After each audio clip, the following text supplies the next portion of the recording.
Hi, everyone. Thank you for joining us. This is the new episode of FaB GaB, and I am Joe Mayo. I have the channel here that you're probably watching on Mean Mr. Mayo on YouTube, and I'm here with my friend and co-host Matthew Street. Hi, Matthew. Hey, Joe. Hey, everybody. How you doing? Great to be here. Okay. As I like to say from the beginning, please subscribe to Matthew Street's channel. He has a wonderful channel, a lot of Beatles, other stuff too, a lot of power pop, if you like power pop. Yeah, And true. some fun along the way with all his interesting characters too that I like watching. I'll say. So, all right, folks. So today we're here to talk about the tracks on Past Masters Volume 1, which you can see there. But before I do that, we want to just talk a little bit about a new release that's out, and that's Ringo Starr's new album, Zoom In. Matthew's got that cassette tape, which is really cool, and I haven't gotten that yet, and I'm going to have to order it because I love, too, that they actually have that in the old-fashioned kind of plastic box. Yeah, it's definitely well-made old cassette case, yeah. Yeah, I like it that way. And the same thing with the CD. It has a jewel case. I mean, I'm just a stickler for that rather than just the cardboard, you know? Right. But what do you think? You've heard the album, the EP, we should say. It's an EP. Yeah. 5 tracks. What do you think? It's funny. We were speaking earlier about how when we first did our videos, I think we both did it the same day when it came out. I gave it a B+, but I have to say, if I was doing that video over again, I'd probably jack it up a little higher to an A-. I'm really digging the Zoom In EP. It's just, it's growing on me. I've listened quite a bit now, and the more I listen, the more I like, and I'm hearing a lot of things that I really enjoy, and I love it. I think Ringo, he hit a home run with this one. What do you think? Oh, same way. I mean, I think Ringo and Paul are both on an upswing the last roughly 20 years in the 21st century. I think they're doing well. There's some hits and misses. I wasn't that crazy looking back on, as I am lately, with his album Postcards from Paradise personally. I don't know. Right. But, yeah, that was one of my favorites. Yeah, there you go. So, but this one, it grabbed me right away. I mean, I loved his last album in 2019, What's My Name? And this is one of his best. Yeah, this is more good stuff. I love just about. I do love every track. You know, it's funny. I made my video, and out of the 5 tracks, I said, well, 3 of them I really like, and 2 of them are good. But right. Now I'm liking all of them pretty much. My favorites are Zoom In, Zoom Out is my favorite, followed by Here's to the Nights. And Teach Me to Tango. Those are my 3 favorites. That Teach Me to Tango. I was saying in my video prior to the EP coming out, I said, when I heard the Zoom In and the Here's to the Nights, I said, if Ringo on the last 3 songs could get a good rocker in there, that would really put it over the edge for me. I need a good rock song in there. Right. Sure enough, Teach Me to Tango is that rock song I was hoping for. It rocks. There's some great guitar on it. Yeah. And my least favorite is the reggae one, Waiting for the Tide to Turn. But even that one I love. It's really grown on me, and it's got a good groove, and it's really fun to have it on while you're just hanging out or whatever. And Not Enough Love in the World has a great hook. That's a good one. I mean, Zoom In, Zoom Out. I've been thinking, I have crazy thoughts, and one of them was someone has to come up with a dance for that song. You're like, Zoom In, Zoom Out. I guess you could come up with a pretty cool dance for that. I love the female vocalists on here. I think they add a lot to this. You know what? I thought of that after when I saw your video. I only mentioned them once briefly in my video. I mentioned the great female background singers, but I really appreciated when you really focused on them, because you're right. You're absolutely right. That female backing on all the songs really puts this EP over the edge. It really gives it that really uplifting, good vibe to it. And so, yeah, I agree. Yeah. And, if I was going to do my video over again now, after hearing the album even more times, about 5 or 6 times, I like all songs. I was a little hard on Not Enough Love in the World. As you say, it's got a good, I think you said hook or. Yeah, hook. It just grabs you. You listen to it a few times, and then you can't get that melody out of your head. It's really it's the whole EP is like that. Every song grabs you in some way and hangs on, and you can't ask for anything more than that. It's definitely highly recommended. Oh, Zoom In EP. great EP, folks. Uh, Great. James Bell was asking, a lot of us have asked, but why EPs instead of albums? Well, Ringo said after he did What's My Name, the album in 2019, that he thought this could be his last album, Right. that he only wanted to do EPs from now on. And okay, so he gives us a good, quick, in and out, easy, harmless, easy to brisk EP, but he's announced, right, that he's going to have another one in October. Yeah. Well, So I think what happened there, even with this EP, is the pandemic's been horrible for everybody. Because I hate even talking about it; it's so depressing. But if there's any silver lining to this whole pandemic over the last year or so, it's that would we have gotten McCartney 3 or this EP or Ringo's next EP if this hadn't happened? Because Ringo was planning on touring in 2020. Then the pandemic happened, and we got this. He didn't want to sit idle, so he produced this. And I think everything was rescheduled for 2021 for Ringo's tour. But now that that's been postponed again, I think he's going full steam right into the next EP. And that's why he's doing 2 within 6 or 7 months of one another. I don't think he originally planned it that way, but I think because the tour is being postponed again, he's like, keep working. And that's to our benefit. So, and Bill Sussman here, I have to bring this up. Bill Sussman says, T's 81, take what you can get and say thank you. And I'm like,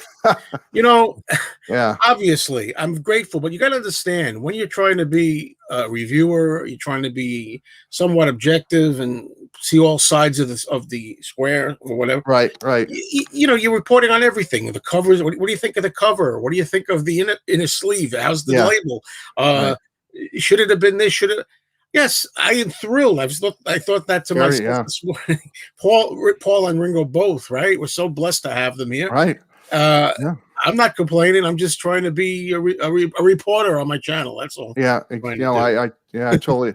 Yeah, but I think a lot of people said to me in some of my comments, they were like, "Hey, why didn't you just wait and put out a whole complete album so we weren't buying 2 different things?" But again, I firmly believe that it's because of this postponing tours, postponing again and again, that it's just kept him working on in the studio stuff. And so, as I said, would I rather it all been on one LP and come out later this year? Perhaps, but you know what?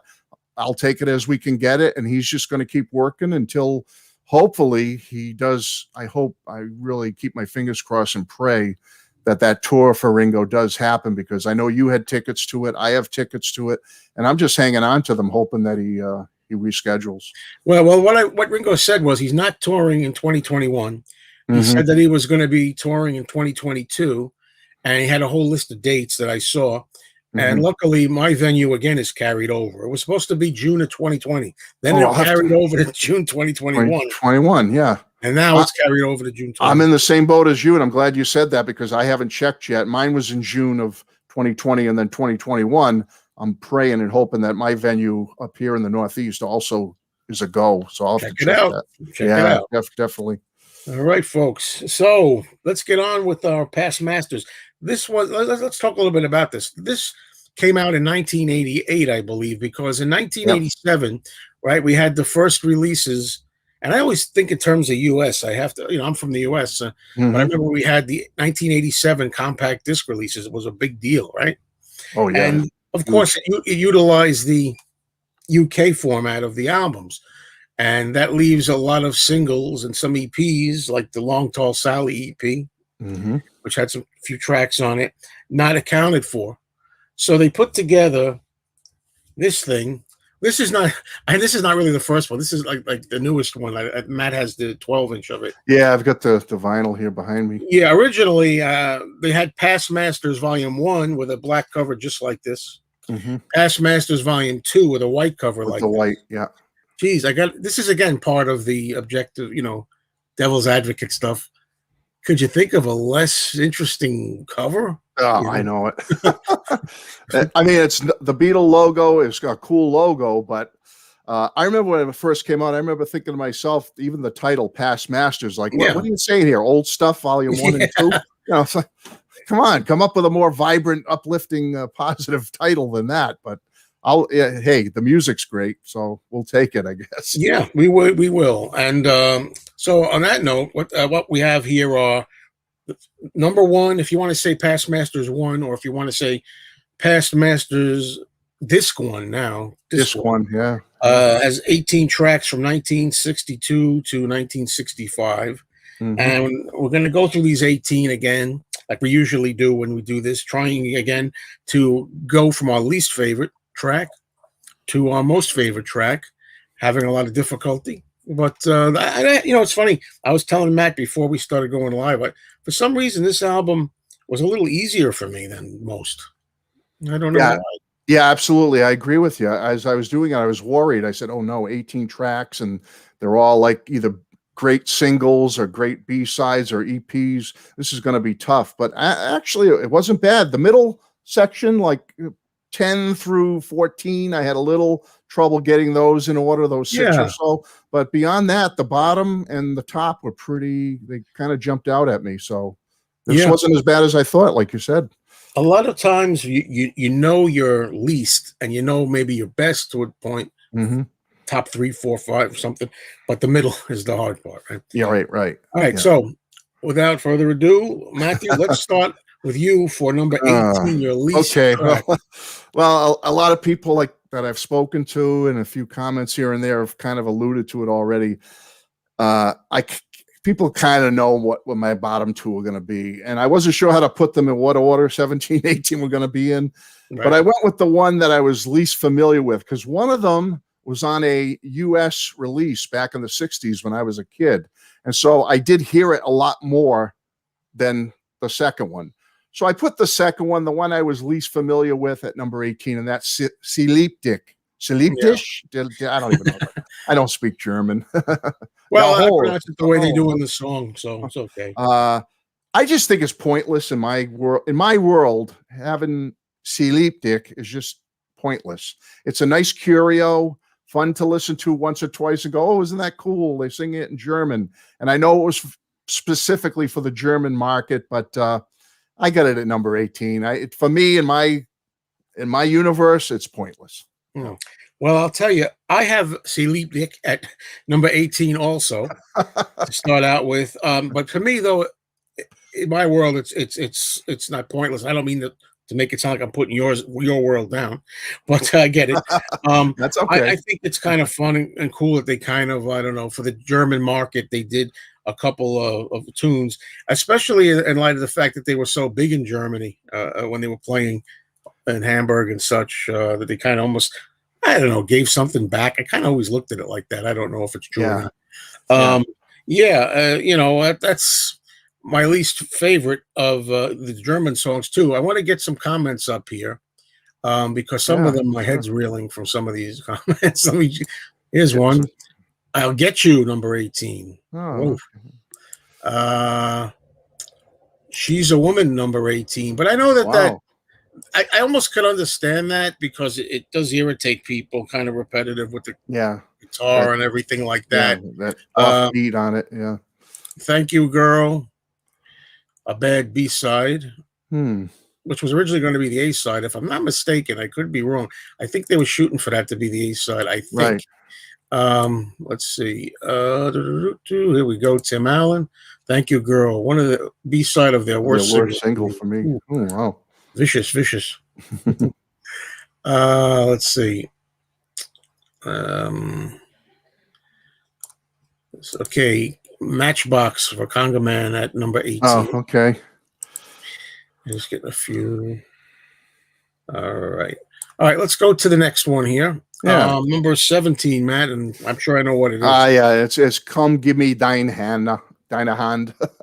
Is number 17. I mean, a bit better, like I said, only because I heard it more than Sleepdick. I heard it on Something New when I was a kid and growing up. And so, every once in a while I would get in the mood to hear it. But again, I like your comments. It's nice that they did this for the German market and everything. But it just, in my Beatles universe as a kid and a teenager, I just really had no use for the German songs. I rarely would listen to them. And so, number 17 for me. And that was easy. The bottom two were very easy for me. Very easy, because I put the same thing, number 17. Come Give Me Deine Hand. If I said that right. I can't. I don't know what I'm saying. I feel as you. I grew up with the American albums. You'll hear that all the time when we're talking here. Something New album was to me, it was as a kid, it was, it was a surprise, a bonus, fun, Right. And I actually do like that for some reason much better than Dick. I don't know Yeah. why. Yeah. Yeah. Familiarity, like you said, I'm sure I'm much more familiar with it. Hmm. Always had a good time with that kind of like the ending the album of something new in the States. So Yeah. uh, I got you. let's see what I want to see if People agree. anybody else. People agreeing with us? I'm trying to. Yeah, the thing is, the only bad thing is when we talk a lot, which we want to do. The comments are scrolling by, so I got to go backwards to find the earliest one. Just bear with me a little bit. So we're up to Yeah. number Yeah. 17. George put Long Tall Sally at number 18. Hey.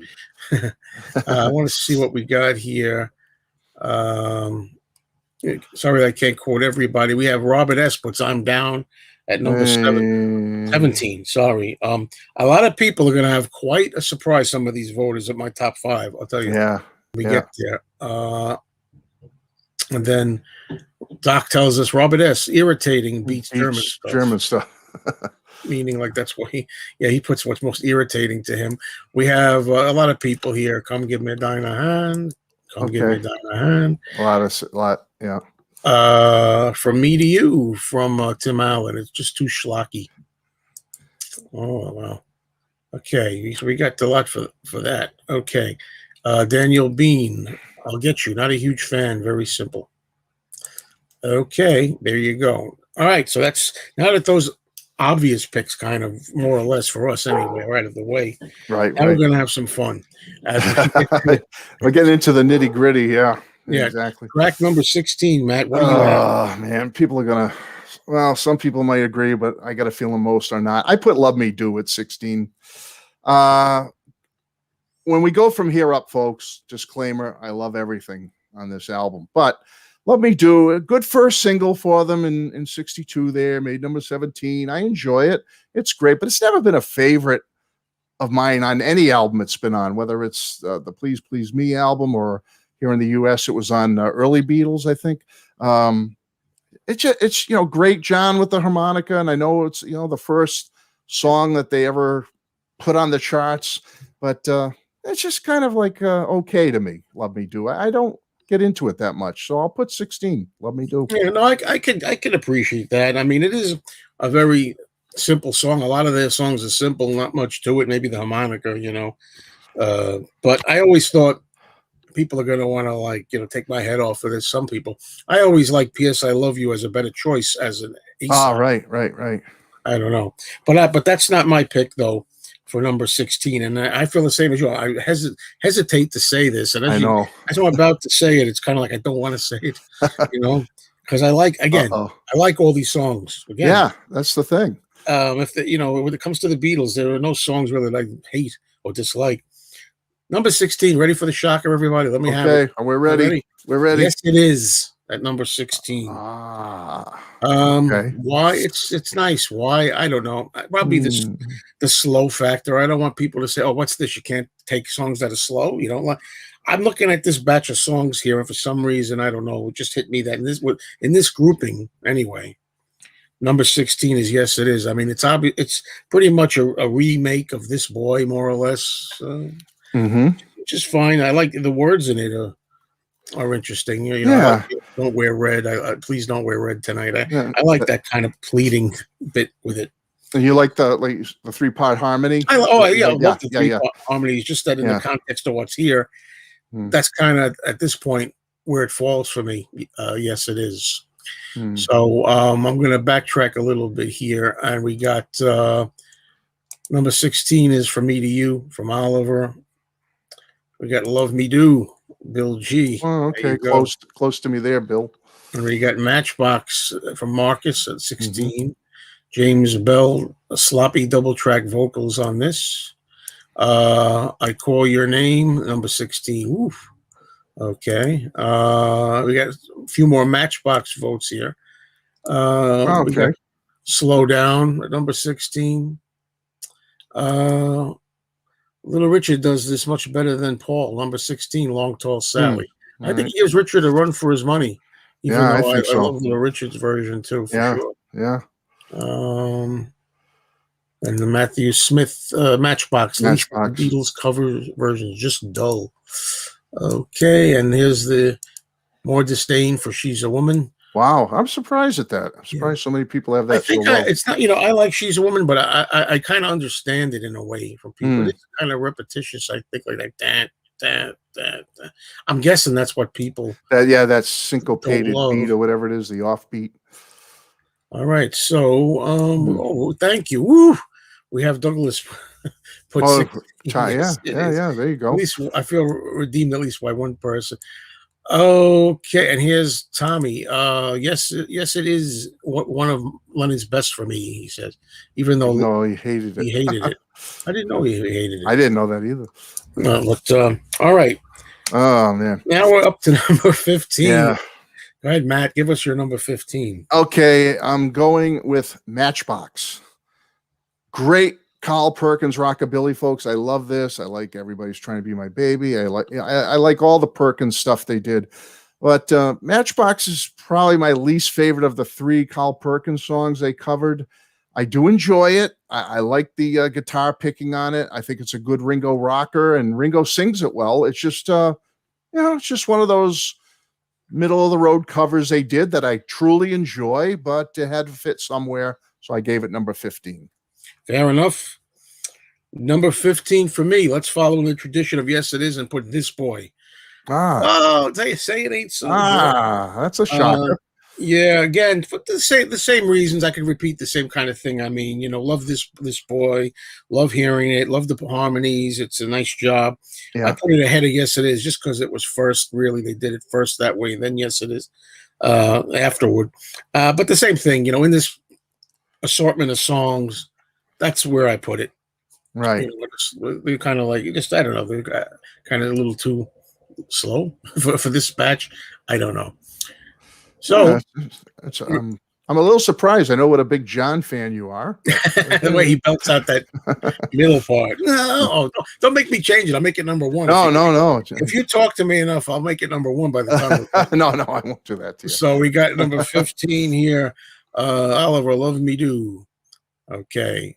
We got Bad Boy at number 15. Uh-huh. Long Tall Sally, Just Okay. A lot of people have Long Tall Sally down there too. Surprise. Love Me Do did not age well, Bill Sussman says. Oh, Bill. Okay, Bill. Got another Bad Boy vote. We got to Slow Down at number 15 here. We got another I'll Get You. A lot of people don't like that tune, obviously. Well, it's not that I'm not liking it or not. It's a matter of, I got to remember that. Otherwise, I could be accused of the same thing. It's where you'd put it, This Boy at 15 for Steve. And as Doc says, Matchbox 15. This one is a snorer. Okay. I don't know if I go that far, Doc, but it's. I don't think so. Come Give Me a Diner Hand. I'm German, and my family sang along to this. Hey, that was for the German. Fond Memories pulled it out of the bottom 3. Oh, good. That does happen, of course. Yeah. We got I Call Your Name at 15. And we got Love Me Do. That one, yeah. Love Me Do, Ringo on drums, but I prefer the album version, which I'll talk about in a second. Hint. All right. Well, not a second, maybe a few minutes. All right, so there we go. You put Matchbox over This Boy. Sorry, disagree 100%. Glad that's what makes the world spin. That's okay. All right, let's go now to our number 14. Matt, you're up. Okay, my number 14 is From Me to You. Another one like Love Me Do that I felt bad putting it kind of low at 14, but it just, to me, Please Please Me was such a stellar, great single after Love Me Do. It's a perfect song, Please Please Me. And the follow-up From Me to You, just for me, it's still catchy as hell. I love it. You got that John and Paul duet with George coming in. I love it. It's an early Beatles standard. You got John on harmonica on the, I believe, the mono version of it. It's a great song, From Me to You. It really is. It's classic early Beatles. But it's just not, out of all these 18, it's just not one that I could feel could jump up much higher than this. So I put it at 14. Okay, thanks. Number 14 for me. Now I've got Matchbox. Okay. I like Matchbox. I like it quite a bit. I like Ringo. I love Ringo, and I love his singing on it. And I think it was James Bell who said it was a sloppy double tracking. Crazily enough, I like it that way. I like the Mhm. crazy version where it's double tracked. Well, I think there's a version, maybe the mono version is not like that. The one where you hear him go, well, well, it's kind of like overlapping I itself. like, yeah. I've always liked I it that way. It does. It gives it a little personality, I think. Yeah, and you have you picked Matchbox? Yeah, I had it at 15, I Oh, believe. Yeah. 15, right? Yeah. Okay. So we Yeah. were close on that one. Yeah. Gee, it was just a little while ago. Okay. So yeah, there you go. I mean, I enjoy the song, but more than most, I guess, but it fell at number 14 for me. So now we're gonna go down. We got Oliver has Matchbox at 14. So if you listen closely, you can hear something at the beginning. Hmm. Hmm. Let's see, go back to 14s. I'll Get You from Bill. Yeah. Um, we got Sam St. John picks that. Clear Coat says 14 Matchbox. I think John should have done this one. That's interesting. We have He did sing it in the early days, did he? Was that the one he he used? did Slow Oh, Down. Honey Don't. He did Honey Don't back Oh, in honey, the old club Honey days. Don't, Honey Don't. Yeah. That's Yeah. why I said Slow Down. I was thinking Honey Don't. Slow Down. Love it actually, but love 13 better. Okay. Mhm. Let's see. That is low, Matt. Surprising. Sorry. Thank Who said that? Oh, Robert S. Robert S. I love you, I'm Robert. sorry. I should mention who says it. I'm sorry. No, I should be reading myself. No, it's not easy for. I don't understand it. It's not that easy. From how you're doing this. 14 from James Bell. Yes, it is my number 14. Never been a favorite. Wow. David Jackson. She's a Woman. Again, She's a Woman shows 14. Tim Allen. Love Me Do. Weak for a single. up. 14. I'll Get You Again. And then we got Chris Wright. Long Tall Sally. Number 14. Yeah, that pops. A lot of common ones are popping up here at the bottom half. And I'm seeing a lot of another She's a Woman. Too much repetition, someone said. Diego says I'm down at number 14. So there we go. All right. So that's number 14. Yeah. Hold on a minute. Now for number 13, you're up, Matthew. What do you got? Okay. Well, this in the vein of From Me to You, it's a pleasant early Beatles original. I love it. It's I'll Get You at number 13. I love this song though. Paul played it live. I saw him in 2005 in Boston, a couple of shows, and when he played I'll Get You, I just was blown away by it. I was like, where did that come from? And it just one of those nuggets that he pulled out, and I just was blown away by it when he played I'll Get You. And I love the song. It's a great early Beatles song. I and you probably know it most familiarly on the second album, the Beatles' second album. Love it. Love the close John Paul harmonies really grab me. I just love when they sing together like that. John on the harmonica again. And it's a great song, but I had to put it somewhere, and I put it at 13. All right. I know some people will be happy with that pick. Number 13, I put Love Me Do. That's where it fell. Oh, okay. Yeah. But I want to specify also, I mean, it would have been low anyway, no matter which version. But the Ringo version, the single version, somebody else had said that they didn't like it as much as the album version. I agree. I love you, Ringo, but I love the Andy White version better. Oh, okay. I like the one with the tambourine, the album version. The one here is the single version. It doesn't have the tambourine. I just think they do a better job of it on the album version with the tambourine and Andy White on drums, especially after the solo when Andy White crashes the cymbals. Dun, dun, dun, dun. Yeah. I like that. I don't like Ringo's just like dun, dun, dun, dun, dun, dun. No. I never really thought of that before, but you're right. Yeah. Good point. Look at this. Whoa, Doc makes a remark here. A sixth grader could have wrote this song. No, please. Well, I think it was 62. It was all right. But anyway, I appreciate what you're saying. So let's look back now at 13. Oh, Bad Boy for Matthew Smith. Okay, Funland and Rocker. Yeah. Bill Sussman has "Thank You Girl." Better version is without the harmonica. Oh, Right. okay. Okay. Wait for my take on that. Oh, yeah, yeah. I like John's harmonica during those early Yeah. recordings. Bad Boy. Okay, cover version for Clear Coat. Mm-hmm. Alex Simpsons has "I Call Your Name." Ooh, I got that much higher, Alan. A Alex. couple songs has "Love Me Do," 13. Robert S. has "I Call Your Name" at number 13. Look if there's anything different. "For Me to You" at number 13. Yeah, that's For close. Bill G, another "I'll Get You" at number 13. And then Tim Allen says, "This Boy" at number 13. "Wake Wake Me me. When It's Over." Puts me to sleep. He's got the Z's there. He's got the Z's. Z's. Good one, Tim. All right. Let's try if there's any interesting comments. "Love Me Don't," Jazzy Jimmy says, number 13. "Love the harmonica." Good spot for this one, Joe. Okay. Yeah, we both had that one pretty far down. And then Marcus Thompson says, "I'm surprised that so many people have "I'll Get You" so low. I thought people would find the song to be refreshingly underrated and rank it high for that reason." Stick around, Marcus. Yeah, it's a great song, Marcus. I just there's a few others higher. That's it. Yeah, yep. Can't please everybody. Mm. All right. You gotta please yourself. All right. So now we're up to number 12. 12. And number 12, Matt, let's have it. Perfect 3-part harmony. I love the song, folks, but number 12 is "This Boy."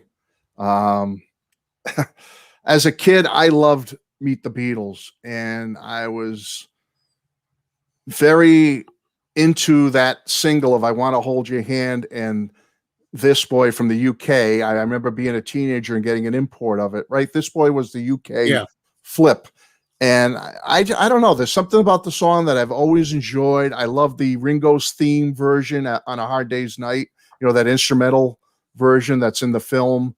I just love the melody of it. It's a great song. I love the way the three Beatles sing it. If you've ever seen something like the Washington Coliseum concert when they're all up at the mic singing it, or the Ed Sullivan Show when they're singing it together, it's mesmerizing. It's a great song. But it's just, a little bit hokey for me, I guess, and that's why I put it at 12. But I love it. It's a great song. Great hokey. Always a lot of fun seeing them singing it together, all sharing the mic and everything. Yeah. All right. Number 12 for me is "For Me to You." Okay. We weren't too far off. Yeah. I'm surprised I even got this high. I don't like "For Me to You" as much as I did when I was a kid.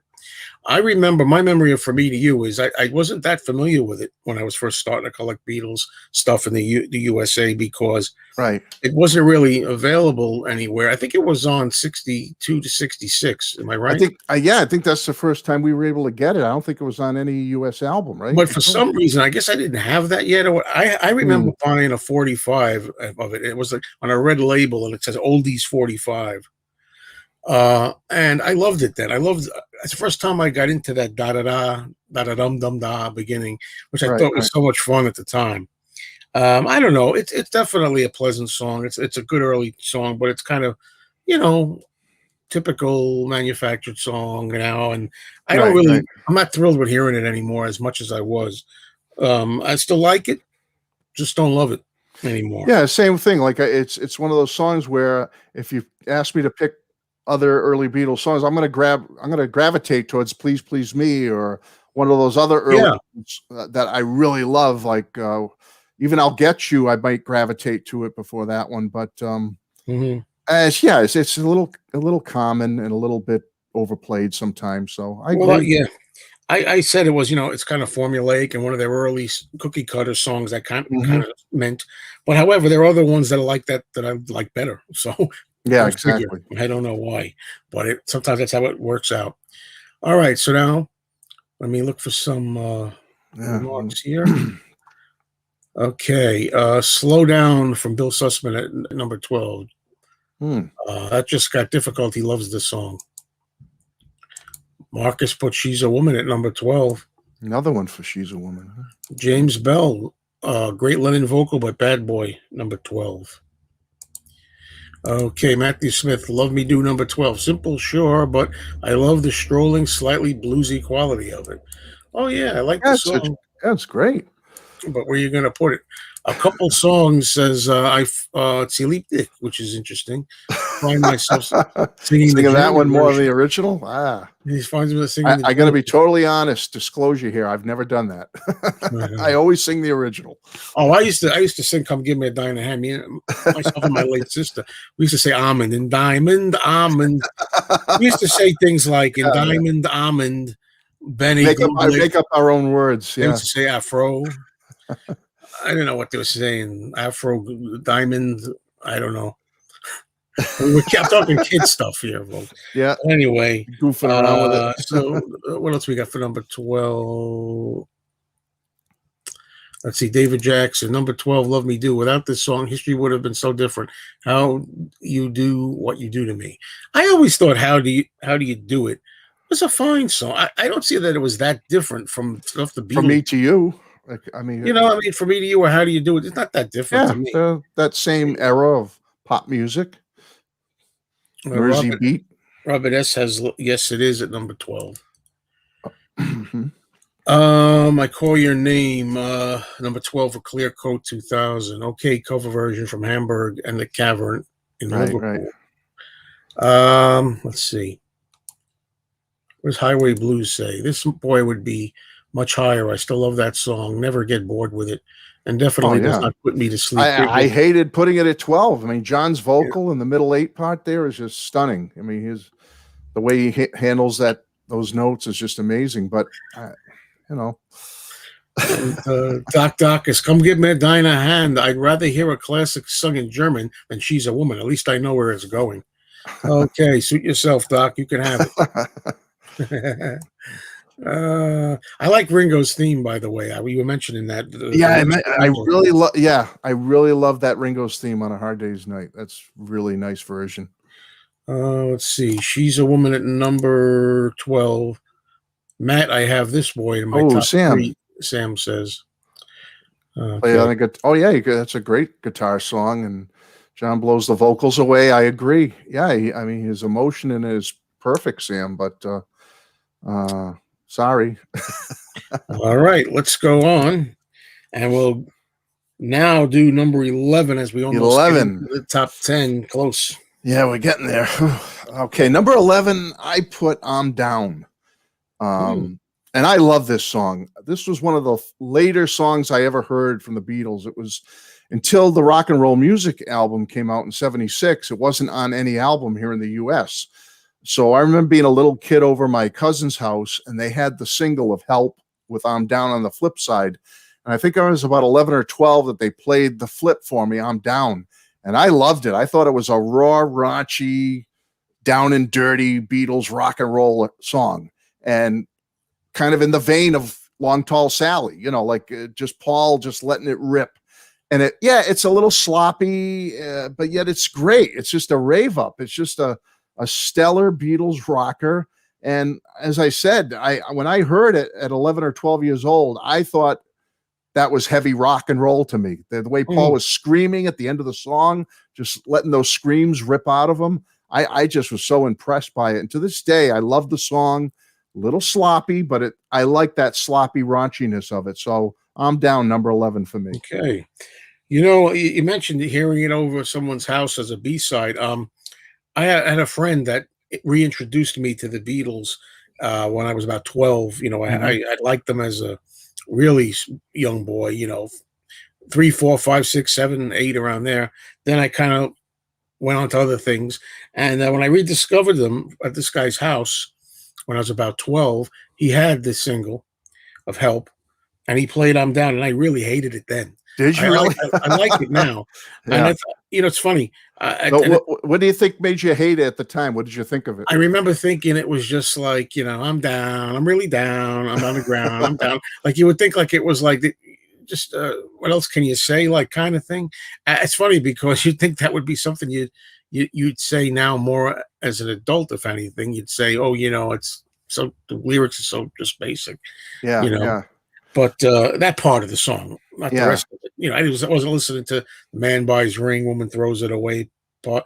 Now I appreciate that. So I like I'm Down better now. You'll see as we go on. And the screaming in it, I remember at that time, the Osmond Brothers were like the big thing. They were like yeah. whoever the big boy band is today. I don't know, like New Direction or I don't even know. But at the time, the Osmond Brothers were big. And I remember Donnie having that high pitched screaming voice on some of their singles. And I remember hearing I'm Down and thinking Paul beat him at his own game, meaning, yeah, he's this new little upstart band that thinks they're the new big thing. But I thought Paul's vocal on I'm Down beat the Osmonds at their own game. He was just, the way Paul was screaming at the end. I said, he's hitting notes that Donny Osmond could never hit. You know, I remember feeling like so good about that. Like, yeah, Paul, yeah, you're kicking the Osmonds' ass. Go for it. You know? Good for him, right? All righty. But now I got to give my number 11 yet. That's right. This is where Slow Down fit in for me. Okay.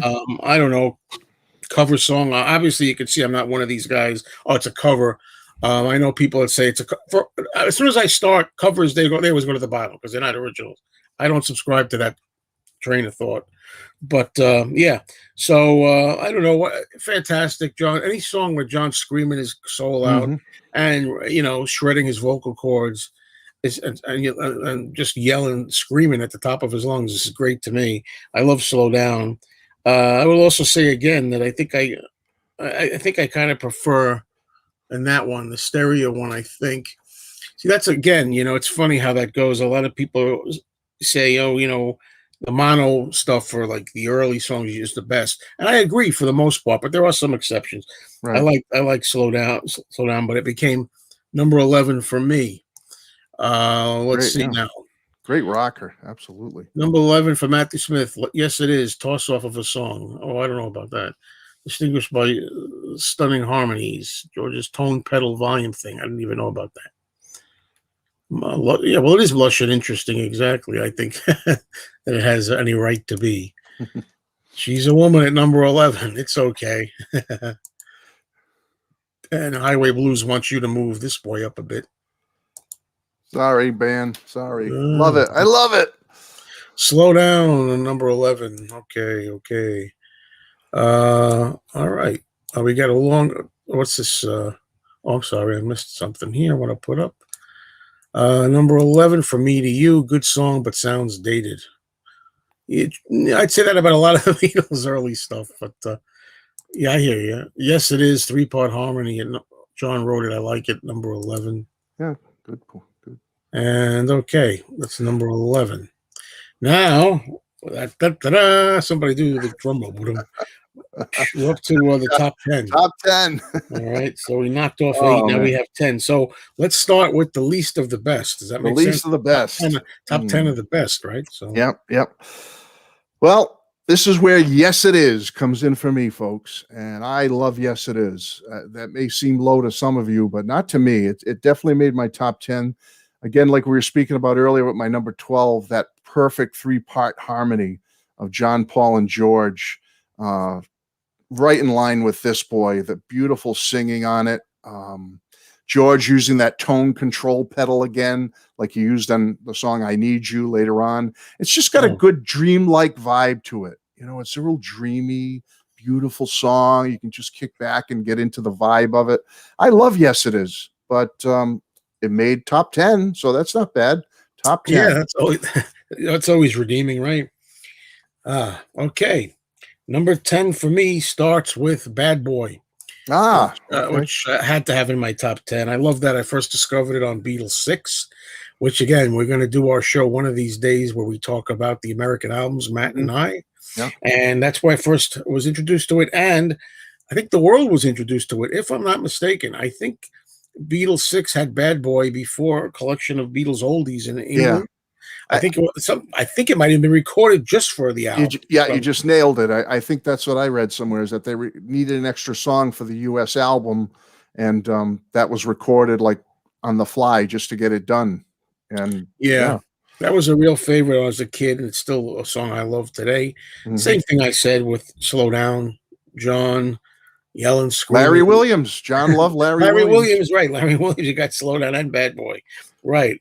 And of course, Dizzy Miss Lizzy from the Help album. Yeah, a lot of Larry Williams for John. Bad Boy's just a terrific rocker. And I love it. but something had to go at number 10, and that was it for me. So I like this where Highway Blues said, I agree, Joe, covers or not. When I first heard those cover tunes, I did not even know they were cover tunes anyway. They were Beatles songs. That's Good right. point. Good point. That's a great point. A Yeah. lot of them I didn't even know. I Feel Fine at number 10 for Bill G. That's an interesting one. Thank You Girl with a Monica. I don't like the other. Farrell McNulty. Bill Sussman. Yes, it is. I really hated it in 65, but grown on me since. Yeah, that's a great song. This Boy is number 10 for Robert S. Okay. From Me to You of a Clear Coat. Simple and catchy. Yep. Number 10. Absolutely. What's this say? Matthew Smith. From Me to You. Love it. But kind of the step sibling of All My Loving. Yeah. I just felt after the high of Please Please Me being their second single, From Me to You doesn't quite live up to that, but it's still great. Yeah, I think you're right. I'll Get You for Oliver, number 10. He says, I seem to be the only one in the chat that put it this high. Wait, you'll have coronaries as we go on. When I tell you mine. All right. We got Matchbox. We got From Me. Doc says, I Call Your Name. Even the Mamas and Papas did this one justice. Yeah, but I'll take the Beatles way over their version of it. Yeah, agreed. I mean, I like the Mamas and Papas too, but I don't see if there's anything unusual. Oh, here we go. Only Sleeping 10. She Loves You. Sorry, Joe. Could be number 1 on any given day. Love all top 10 pretty equally. You know, he knows I like She Loves You. Yeah. Okay. Stephen Schnee has got his joking going on there. Listen to What the Man Said. Oh, I'm thinking about the Wingspan compilation. I love Listen. That would be a lot. If we were doing that one, Listen to What the Man Said would be top 5 for me. George Sesford puts I Feel Fine at number 10. Ooh, George. George has been off on a couple with me today. Yeah, me too. Steve puts Bad Boy on there at 10. We have Lengo McHarrison, Bad Boy again. Reminds me of Dizzy Miss Lizzie. Larry Williams, Ropo. That's why. Yes, it is number 10, right on the nose, Matt, for Jazzy Jimmy. Oh, thanks, John Jimmy. trying to write a Roy Orbison song. Just want to see if I'm going to pop this on anyway, even though it's unrelated. Ralph wants to know your take on Mike Smith's vocals for the Dave Clark. I love the Dave Clark 5, and I think Mike Smith is one of the most underrated rock and roll vocalists ever. I think he's a great vocalist. I love him. I like the Dave Clark 5 also. Let me just see if there's any interesting comments here. Okay. All right. Now we're going to go for song number 9. We're up to 9, huh? And let's go. Oh, it's the cool song with the syncopated beat.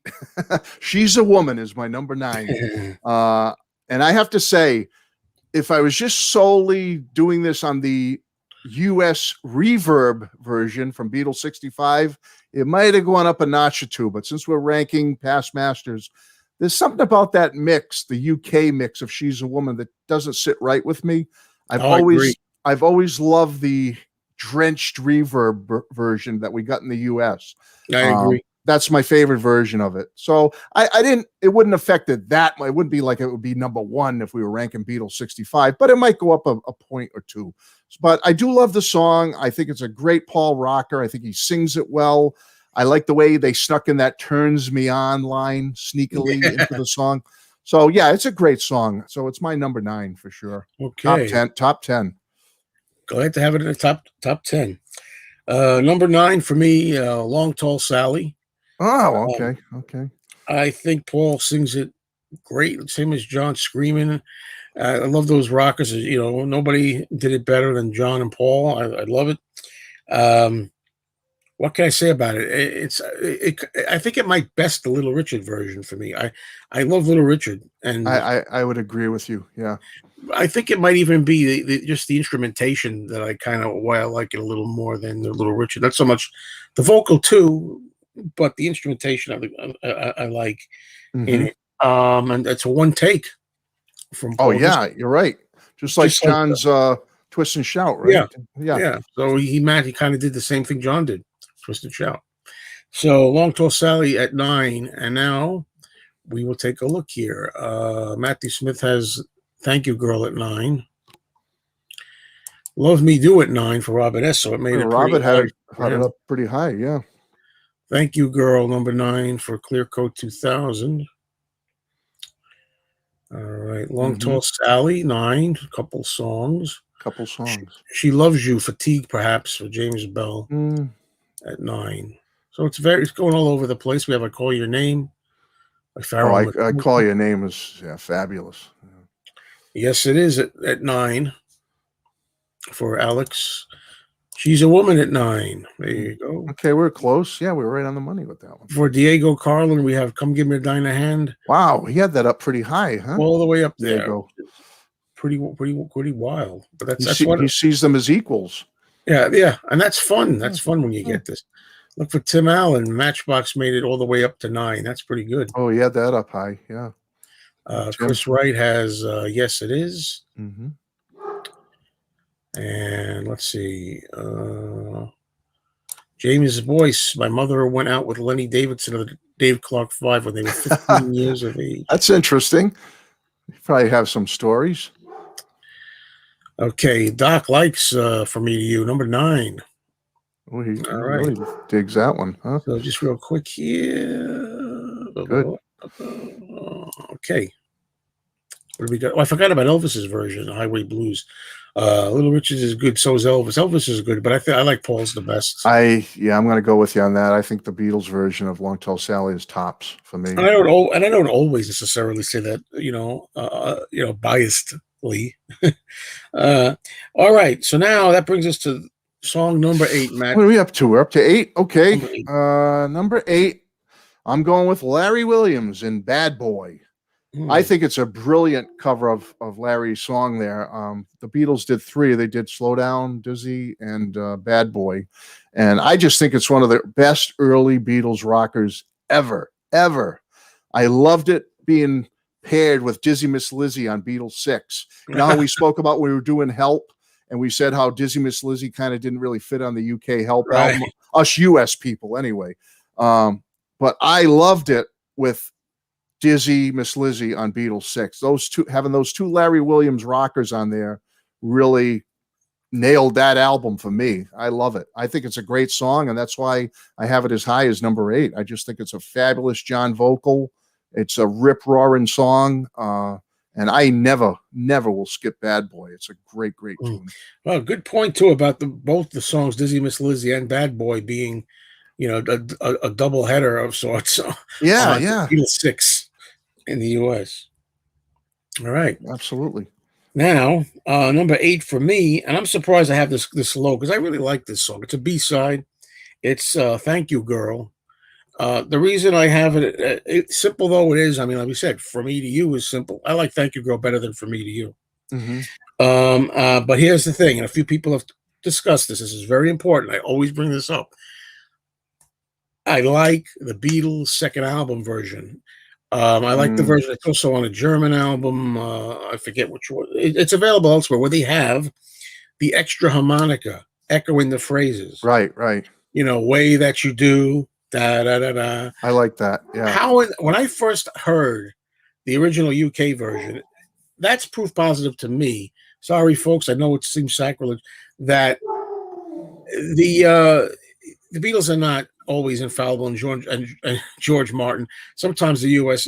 does it better. I mean, and again, I don't know if that's strictly U.S. I don't want to say that. I mean, I don't want to say the wrong thing. You got to watch the facts here. I don't think that was available in the U.K. Somebody can let us know with that headed harmonica in it. Way that you do, da da da da. Good to be true, da da da da. Yeah. If you're listening to the regular one, it's like it seems so too good to be true. It's like dun, dun, dun, dun, dun, dun. What happened? Where's that little? Yeah, being old US fans, we're very used to having that harmonica in there. When it's not, you feel like something major is missing. And the end of the song has a harmonica. The US one I grew up with. Yeah. What does the new one do? Dun, dun, dun, dun, dun, dun, dun, dun, dun. Whatever. Yeah, exactly. I cannot stand that version. I'm sorry, but anyway, you made a point before. You were rating something. She's a Woman based on how it is on this particular U.S. mix. Yeah. Yeah. Yeah, I should have done that when I got to She's a Woman, but I didn't. But anyway, Yeah. thank you, girl. That's why it's where it is for me here. Mm-hmm. Whatever I just said. Yeah. No. Whatever. Number. All right. What do we have? We're up to number 8. Sam St. John. Yes, it is. Number 9. I'm Mm-hmm. sorry. This boy. Number 8 for Matthew Smith. Perfect mood and all. Slow Down at number 8 for Couple Songs. Bad Boy at number 8 for Bill Sussman. Robert S. has Bad Boy at number 8. Love Me Do for Farrell McNulty. Grew Number on him. 8. Marcus has, yes, it is number 8. Very Unique sounding. unique Yeah, sound. that dreamlike quality, Marcus, I love about it. She's a Woman at number 8 for Oliver. Okay. Yeah, I like when John sings Now Junior Behave Yourself. Oh, you said it's unrock and roll. No, I like that a lot. Yeah. Woo! Love that. Just a tiny bit lame for Doc. Thank you, girl. Boy, Doc really let it all hang out today. Wow. Well, it's like us and Doc are flipping here. We're like Chris Wright, number 8, She's a Woman. Early Paul favorite vocal. Yeah, sings it great. All right. So now we're going to go to number 7. We are up to 7, and I'm sticking with the Larry Williams theme. Slow Down is my number 7. Again, going back to the U.S. albums, I fell in love with Slow Down when it was on Something New. It was like I would just play it over. I just thought it was one of the most rocking things I had ever heard as a little kid. I would play it and play it and play it. I mean, what 3 great covers, I guess, John or the Beatles picking those 3 Larry Williams covers to do during those early years, Slow Down, Dizzy Miss Lizzy, and Bad Boy. The Beatles just I've heard the Larry Williams versions and they're great, but I think the Beatles took those 3 songs to a whole new level. And, with John singing lead on all of them, John had that perfect rock and roll voice. When he was screaming out rock and roll, no one did it as good as he could. And, I love Slow Down, and I always will. It's just one of those songs that struck me as a little kid, and it's always going to be in my top 10 on this album, number 7. Oh, that's impressive. Again, I always like when I see something high up there that I might not have expected. That's a good place. I like that. Number 7, I Call Your Name, which relegated to an EP, standalone EP. Yeah. Beatles' second album again, folks. That's what we heard it. Again, that one I prefer in mono, actually. It's funny, there's a mono version, and there's something a little different at the intro, but it's a little thing. Wish I had a cowbell. I'd be banging on. I was just going to say that's my next point. I'm not a big cowbell fan at all. So I like it again on Beatles' second album because the reverb, it's a little more muted. I don't remember hearing that much cowbell, but some of these things, especially on the original England version, donk, donk, very donk, prominent, hit you over the hell with it. It's like you can hardly hear it. Hit it over the head with it. You can hardly hear it when you're listening to the American version, as I remembered it as a child. You're right. What? It's great. It's an early song of John's that he wrote, one of his earliest songs, I believe. And he always said he did. What did he do? Ska in there or reggae? Yeah, it's that middle 8 part was his little nod towards ska music, I believe. Yeah, and it's got a lot of interesting bits in it. The middle part and the guitar solo and all that. I love it. Just that's why it made it that high. Number 7 is not too shabby. Right. No, that's a great showing. All right. So what do we got here? Let's go and find out. What are the folks thinking? What are they saying out there? She's a Woman. I much prefer the Capitol version. Yes. Absolutely, Farrell McNulty. Number 7 is She's a Woman for Clear Coat. Matthew Smith, number 7, I'll Get You. One of my favorites, my favorite Beatles album. Also my favorite. I know Matthew Smith also loves. He's a Beatles second album guy? That's my favorite album of all time, too. Yeah, that's definitely one of my top 3. Oliver has I Want to Hold Your Hand. That's 7, just a little fatigued. Yeah. Okay, we're getting some high votes for I'll Get You so far. Yeah. I think I prefer this to the A side, James Bell says. Interesting. Wow. High praise from James. From Me to You, number 7, from a couple of songs. Arms to Hold You part. That's great. Yeah. Love Me Do, number Oh, 7. Sam, you had that quite a bit higher than we did. Yeah, look, how could this be? Well, I guess it could be. Diego, yeah. See, Leap Dick and She Loves You together, right? Just great. So I don't care much that the other one. Yeah, Diego had Come Give Me Dinah Hahn pretty high too, I believe. Yeah. Yeah. I'm down at number 7 for David Jackson. Oh, yeah, that great performance. Yeah. Shea Stadium, so much fun. John and George having a laugh over there. Yeah, good laugh. It's a wonderful moment. One of those great Beatle moments of all time. More cowbell, I call you. More cowbell. That can be annoying. Sometimes too much clarity is not good. Number 7 of Highway Blues, For Me to You. I'm just going to see.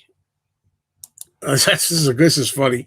Doc Docus. Yes, it is number 7. Wearing red was bad news for Star Trek crew members. That is true. That's true. You know you're gonna die if you're wearing red on Star Trek. That's funny. Never thought of that. All right, so let's go to number 6 now, Matt. Before we get to top 5. Number 6. Well, here's where Thank You Girl pops up for me at number 6. I love this. This is an exciting song, which I became familiar with on the Beatles' second album, as we've been speaking about a lot with these rankings today. I love John. You mentioned it, Joe. John's harmonica has to be there. All of it has to be there. Can't take it away from me. I love it on there. I can tolerate the other version, the UK version, but I love that US version with a little bit of reverb on it, with John playing the harmonica. Perfect John and Paul duet. It's an album standout for me. I love it. Thank You Girl. It just, I have so much love for it that I had to put it way up in my top 10. So it's number 6. I love it. Yeah. And what you said about, with the harmonica missing in the UK one, to me, it almost is like when you turn off a speaker and you're missing a stereo speaker. Right. Some of the sound. I just a personal, glitch with me. That's all. All right. So number 6, I think this may surprise some people for me, because it's not in the top 5. Although 6 is certainly not a bad showing. It is Fatigue Factor, and I don't know. I don't think I like it as much as its famous counterpart in a way. Okay. Boy, you got me curious. What? When I say counterpart, it's I Want to Hold Your Hand, the Beatles. Oh, okay. It's down at number 6 for me. And I don't really, there's nothing I could say about that. That's another song that I prefer more in a mono song. There's that if you hear it at the stereo, too clear stereo, you get that separation, and you get I always do it this way because I ding ding ding ding ding ding ding ding ding ding ding. Then the vocals come over here. It's like yeah. All together. Yeah, right. It's surround it all together with you. Yeah, you nailed it. Yeah. It's why people ask me, Matt. They say, all the fans. They say, "Do you like stereo or mono?" With these, and I say, "Give me the song, and I'll tell you which one." Right. Exactly. It's hard with harmonica missing. Put everything under one umbrella. You've got to know. Yeah. Yeah. So I Want to Hold Your Hand, but it's a classic. What can I say? It's almost, there's nothing I could say about it. Just number 6 for me. Yeah. Good showing. So before we go into the top 5, let's just see some of the comments here. I Feel Fine is number 6 for Matthew Smith. I like the way he puts that badass boss tune. Great. Yeah. And neither one of us had mentioned it yet, right? And if you did, I'm really forgetting, but I don't think so. No, I have not. No. Bad Boy. I'm the only one who ranks the song this high. You never know. I know my nephew Alex loves it. Oliver, I had it at 8, only a couple behind you.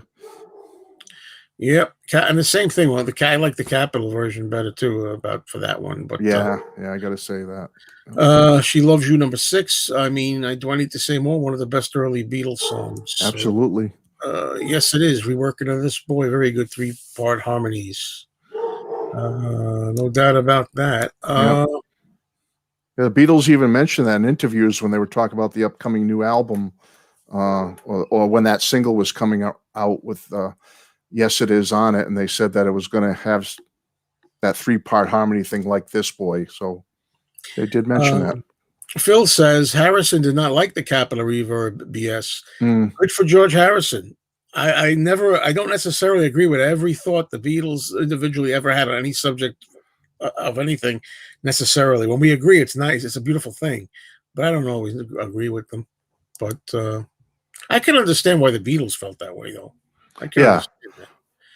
Yeah. Number 6, I Call Your Name, Highway Blues. Good This boy showing. made it all the way up. Number 6, great harmonies. You're right, James. Right all the way up there. I Feel Fine, number 6. Okay, Sam. She Loves You at number 6. Da, da, da, da, and so on. One more here.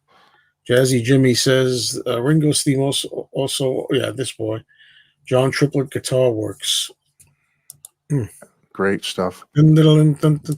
Okay, very good. Hey, we're here. We've arrived here at this moment. We've made it. The top 5. And Okay. At this point, it looks like I'm looking at the time, and I'm thinking even with a Ringo intro, we seem to be moving pretty quickly. Yeah, here. we're doing okay. We're doing all right, Matt. Start us off with number 5. This is one of those songs, one of those cover songs that I've always considered like each Beatle having one early cover rocker that they just nailed and in many respects bested the original. And I talk about John doing Twist and Shout, Ringo doing Boys, George doing Roll Over Beethoven, 3 of my favorite covers of all time by the early Beatles. But this one's my Paul entry to that, the 4 of them. Long Tall Sally. Paul doing his best Little Richard rocker ever, and I think it beats Little Richard's by a little bit. I love Little Richard's version. Again, we're going to that Beatles second album, an album that I love so much and have cherished since I was a little kid. But I always have loved the song. I think it was the final song they ever played at a paying show at Candlestick Park. Long Tall Sally. They close the show with it. But yeah, I always, if someone comes to me and says, Matt, pick 3 early Beatle rip roaring rockers, like cover versions that you think are stellar. And I always go to Boys for Ringo, Roll Over for George, Twist and Shout for John, and Long Tall Sally for Paul. And this will always be a cover that I love. Absolutely. Will never skip it, never ignore it. Love Long Tall Sally, number 5. Well said. Well said. I loved it. Okay, thank you, Matt. Number 5 for me, that's where I'm Down falls in for me. Oh, wow, you had it up there. Good. It got pretty high for me, considering. Yeah. And I don't know why. I mean, it's one of those Beatles songs, too, that's not played out for me so much, being that it was a little more obscure growing up and stuff like that. Right. It's fantastic. I think that no, it's not 2 takes. I was going to say it's not. I'm trying to think. I don't know how many takes it was, but I know we have that other version on the anthology, too. I think it is that Paul does, but he does such a great job of it. Screaming again and all that. Oh, you know, and now I like more of the words. Than just the "I'm down, I'm on the ground." How can you laugh? How can you laugh with when I'm down? I like the man buys ring. Woman throws it away. We're all alone and nobody else. Et cetera, et cetera. Now, is it you still won't keep your hands to yourself, or you still must keep your hands to yourself? Whatever. I think it won't. Yeah. I don't know what it is. you keep moaning, keep your hands to yourself. You keep moaning, keep your hands to yourself. You keep moaning. Whatever it is, I love it. So, number 5, we start the top 5 with "I'm Down" for me. Good rocker, and not so fatigued on it.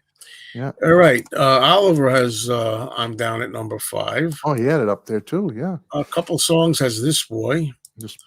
Matthew Smith, I Call Your Name. I'll Get You.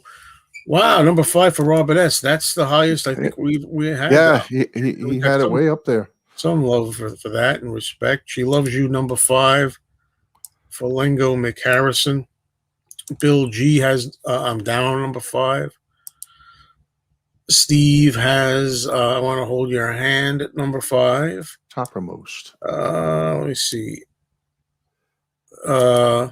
Robert S. There's a reason "I'm Down" isn't overplayed. It's not a good song. Funny, but I would disagree a bit with. There were a lot of Beatles songs that are not played as much, and they're pretty good songs. Yeah. Let's see. What do we got here? "From Me to You" from Alex at number 5. Here we go. Jazzy Jimmy has "I'll Get You" at number 5. You notice I didn't mention "I'll Get You" yet. I'll get you, Winkster. And George has, yes, it is. George says for it all the way at number 5. Yes, Very way up there. Yeah. cool to see that. Mhm. All right, folks, we're getting closer to number 1. Yeah. But first, we got to do number 4. So let's do number 4, Matt. I'm going with "I Call Your Name." Great John song. You talked about it a little bit earlier. I love the cowbell to a point, like you said. I like it a little more muted, but I do love the cowbell. More cowbell. Yeah. Beatles, again, another Beatles second album one that's up there for me. It's just a staple on that album. I mean, it's I think the guitar solo was very unique for its time. The solo John plays on it.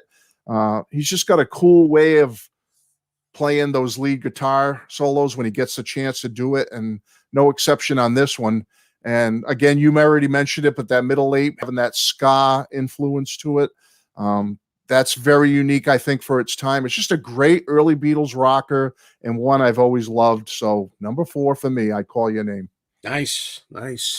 Okay, number 4 for me. Here's where I place "She's a Woman." Oh, wow. You got it up Could be higher other times. And again, I made the mistake. It is kind of a mistake. I mean, I didn't think, well, the clean version versus the Capitol version. I'll still put it at number 4. I love it. What can I say? I like Paul's voice in it. He does something a little different with his voice, the way he puts that rocking kind of voice on it. And I love that. Dan, through the whole thing. Sorry, Doc Dacus. I know you hate it. And I love there's a moment in there, the second pass, when he's saying, "My love, don't give me presents," and it stops for a second. It's almost like somebody's getting tired. Yeah. Listen, I love that. And I love it on the Beatles 65 album. Yeah. The other day, I just pulled out the Capitol single and I played it with "I Feel Fine." I love that little bit of reverb, which I didn't know till later years. It's not a Dave Dexter thing. I think I learned that George Martin actually arranged that. Oh, he did? Okay. You have to look that up, folks. Yeah. In the comments, you could put it, but I'm pretty sure that's the deal with that. Yeah, Doc says I've always noted that. What did he say? Stroke. Oh, he noted that too. I love that. It's like little things like that. Like, yeah. I don't know if that's what it is, but I love that second in the song. Right. But I love it way more on the Capitol version. I think it's good to toughen it up sometimes and make it sound, because it's too sterile, too clean. Some of these, I always say, when I was in my teens, I started discovering the UK versions as intended for the first time, and it was wonderful back then because they sounded so clean, so fresh. But it's almost like a sterile hospital, just a little too much. You like a little dirt and grime in there, right? A little rock bit and roll, a little bit of grittiness, rock and roll grittiness. Right. All right, so let's go. I agree. True grit. Let me go. I had to put this up. Robert S., are you kidding me right now? Is that what we're talking about? I'm down. I didn't see what Robert S. said. I think that's when he said I'm down. It was a bad song. Yeah, I think that's what he was referring to. Number 4, "I Feel Fine." The riff is enough for me to have it so high. Yeah. "She's a Woman." Okay, Matthew Smith. "She's a Woman." Number 4, James Bell. Sophie has "She Loves You." Yes, she does. Great. Very funny. Nice high. I'll get you the B-side of "She," all the way at number 4 for Clear Coat 2000. I feel bad now. I had it so low. Yeah. Oh, you ain't seen nothing yet. "I Feel Fine" at number 4. Okay, for James, this boy. I like the comment someone made about Lennon's vocal. He does sound like he's hurting. Yeah. The emotion is definitely there. "Slow Down" for David Jackson, way up there. Absolutely. John's vocals again. Yeah. "I Call Your Name" for Bill G. All right, Bill. Do we tie down? I love Robert S. You go. You tell him, Robert S. You tell him. No joking. I can't stand "I'm Down." I put it at number 17. He had it way down there. Well, I couldn't stand it as a kid. So, hey, Doc, finally getting some respect in this one for me, Doc, because I wasn't having much of that for you there. But I respect your opinion. All right. You're right to an opinion is what I mean. Not your opinion, but you're right to the opinion. I'll get you. Oh yeah. This one cannot be denied being high. Some people would. Well, thank you, girls. Number 4, Highway Blues agrees with the missing harmonica with us. Let's go over to this one here. Well, Winkster put them all 10 down there. Number 4, he's got Long Tall Sally. She loves you. Thank you. Okay, I'm reading all your choices there, buddy. That's good. Yeah, I had Thank You Girl up there. Wink. I got, oh boy, there's a lot of stuff here. Okay. A lot of great comments. Guys, you guys are coming up with some great comments. Yeah, you can always read these. I think on the side, when the video comes up, you can read it. Yeah. All right. So that was number 4. Now we're to the top 3. Top 3. And I know there were 2 songs here, neither one of us have mentioned yet. Yes. But, there's another one. I'm wondering what yours is going to be. Number 3, what do you got? Yeah, I think I know what the one you haven't picked yet that's going to be your third one, but we'll see where you put it. I'm not sure how high you're going to have it yet. I went with I Want to Hold Your Hand for my number 3. Their big break in the U.S., the big start in the United States. It's a fabulous Beatles single. When I was younger and a little kid, my parents got me Meet the Beatles, and I always was blown away by the part when they go, and I can't sing for Beans, so I'm not going to try to do it, but the part when they sing Hand, I want to hold your hand, when they scream Hand, it's just so stunning. It's just so captivating. And as a little kid, it builds with intensity, and it's just such a powerful track. And you can see why it did so well here in the United States once Capitol released something by them here. But it's a great, great first single for the U.S. It was the one that kicked off Beatlemania here in the U.S., and I love it. And I never get tired of I Want to Hold Your Hand. It gets played to death on the Beatles channel, but it's just one of those songs that takes me back to being that little kid, listening to Meet the Beatles, getting turned on to the Beatles for the first time by my parents, and it's always going to be a sentimental pick for me. So that's why I put it so high, number 3. Well, while we're talking about I Want to Hold Your Hand again, I like that whole bit with you got that something. I like that line. You got that something. Yeah. That something is, right? I Want to Hold Your Hand part. By the way, I love holding hands, folks. It's my sentimental part. I love holding girls' hands. I'll just tell you, just so you know. However, looking at it from another perspective, in a song, it's kind of like, I want to hold your hand. It's like, it's kind of like, it's all, time of innocence back then, I guess. Oh yeah, that's true. You got to remember it's back, when it was made. But yeah. Classic. What else can you say? Yeah. Number 3. Okay, this is weird because this is another case again where this is a song that probably again, how I feel about it right now, where it should go versus where it really belongs. Right. It belongs number 1 or 2. But for me, just how I feel, I'm putting it in number 3, and that's I Feel Fine. Oh, okay. Number 3. Okay. I'm surprised. Again, if somebody said no, get your own feelings out of it, and where do you think? Quality-wise, it belongs. It could be number 1, right? Maybe, but but it's the same thing I said about She's a Woman. Love the song. What else can you say about it? One of John's best from that era. Absolutely. The thing about it is, again, it's too clean on the. I'm sorry, the same thing I said about. Yeah, we go back to that Beatles '65 version. So many people I know watch this. They're gonna say, "Oh, you guys, these are those U.S. guys. I can't stand them." All they ever do is say how much they love the U.S. albums. No, I mean, I'm nobody's more surprised than myself to hear me say that these days, because I'm generally a purist when it comes to films and directors' intentions of movies and artists, musicians, and stuff, and writers. Don't ask me why, though. I finally said, you know what I like. That's it. Right. So yeah, I feel fine at number 3, folks. And by the way, I say folks too. We both say folks. I'm not. Yeah, I say it. Sometimes I watch my videos back and I say, "Well, you stop it with the folks." Yeah, I'm not imitating this guy here. No, I know you say it a lot too, but it's been part of my vernacular for a long time, and I can't get rid of it. Sorry, folks. That's the way it is. Sorry, folks. Yeah. Okay, we'll start with this one. Matthew Smith, I'm Down. Shea Stadium, first heard it. Oh, yeah. Let's clip. Okay. Let's see what we got here. Robert S. has From Me to You all the way up to number 3. A fun, truly Beatlesque song. Well, I wouldn't argue with you there. Absolutely. Beatlesque, it certainly is. I Want to Hold Your Hand, number 3. Universally known by now. Played it on guitar for my 2-year-old niece, and she sang the chorus before I even got to it. Wow. Cool. Like hearing stuff like that. What do you mean? Sorry, Joe. She loves you. You're blowing my cover here. She loves you only makes number 3. Sorry, Joe. Let's see. We got a lot of. We got Highway Blues. We agree. Woo-wee. Let's see what else we got here. Long Tall Sally at number 3 for Oliver. Wow, that's amazing. Yeah, I had it up there, Oliver. Yes, it is number 3 for Farrell. That's really cool. Yeah, good. Good to see that up there. Oh, is me and Doc match here? Okay, I feel fine. Yeah. Let's see what other ones I can get. Yeah, that line we should have mentioned that, James. Thanks for reminding us. I get high line is what Dylan thought what they were saying. It still sounds like it. When you listen to it, it sounds like they're saying that. I know they're not.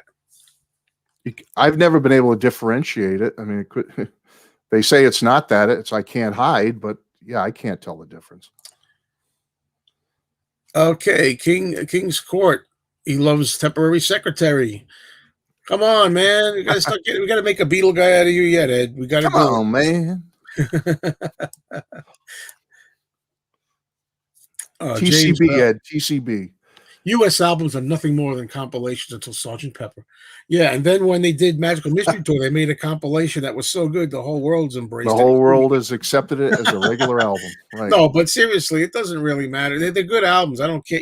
I agree with you. Obviously, they're compilations. And we can love both. We have access to both, folks. So enjoy the UK ones when you're in the mood for those, and enjoy the US ones. But keep in mind a point that I make, too. Even though they're technically compilations, when they came out in the 60s, if you were an American fan, and I was too old to collect them as they came out, right, in the 60s, but that's what you got, and was as every much as a part of your day and your week and month and year as the UK albums were. They were of the moment, and they were official albums. Well, in that way. No, you nailed it. Absolutely. All right, so now we're going to go to the top 2. Ooh, top Number 2, Matt, take us away. All right, I don't know where we're going to fall. Well, I know we have one that's the same up here, but I don't know about the other one where you're going to put it. Anyway, to me, this song encapsulates Beatlemania. Everything about the early Beatles with the harmonies and the yeah. Number 2, She Loves You. How can you not put this song way up there, folks? It's got to be up there. It's the big one. It's the one that captivated the world. I mean, it captivated overseas when it first came out in late 63 over in the UK, and then even in America when it was released, a Swan label over here, it just shot right to the top of the charts. It's just Beatlemania in action. You want Beatlemania in action? Put on She Loves You, and you'll know what it's all about. So I had to put this one way up there, Joe, even though it's played to death. It's always on the Beatles channel, and I don't care. I just love this song. I never skip it. She Loves You, number 2. There's songs that are so played, I want to change that dial, and there are other songs that I turn it up. And right. Now, here we go. This is the moment I've been waiting for. Yeah, I'm curious. I think for number 2 for me, because nobody could have expected this, I don't think. I'm building it up because some people had this almost last. At the B-side to She Loves You. I love this song. It's one of my real favorite Beatles songs. Oh, wow. It's I'll Get You. Oh, yeah. And I don't even know where to begin about it. This song, just in a while, I want to hear it. And I'll pull out the single and I'll play the B-side. If I'm at my record store, I'll do that. I'll look for the Swan single. I'll play the B-side in there. I'll do it regularly. I'll pull out the Beatles' second album sometime, put it on, put the track on. I don't know what it is about it. I think it's like an early idea of John's confidence. Like, right. I'm going to get, I want you, and I'll have you. Whether you want it or not, I'm telling you right now, you're going to be mine whether you want it or not. And it's like, I love that line about, there's going to be a time when I'm going to change your mind. So you might as well resign yourself to me. I love that. I love that. Yeah. And you hear, oh yeah. So that like snark. I think that's Paul really, but I get goosebumps when I do that. Partly because I can't sing, but I love that. Oh yeah, that last one. Yeah, and I love that. It's so great, and it's also the yeah, yeah, yeah craze. It's like we discovered something new. We got She Loves You, yeah, yeah, yeah. We're gonna do also, oh yeah, oh yeah, I'll Oh get you. yeah, yeah, I love the harmonica, you know. I love John and Paul together on this. yeah. What else can I say about it? It thrills me every time I hear it. I love it. I don't know why I love it so much as I do, but I do. And I want to make sure I don't miss anything here. I think I covered it all.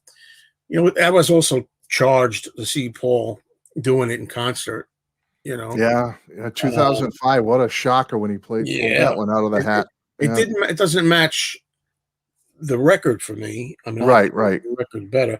You know, and I remember. I'm not sure about this either, but I think if I remember reading the Beatles recording guide or whatnot from Hmm. Mark Lewis, and that this might have been going to be the A side. Could it be?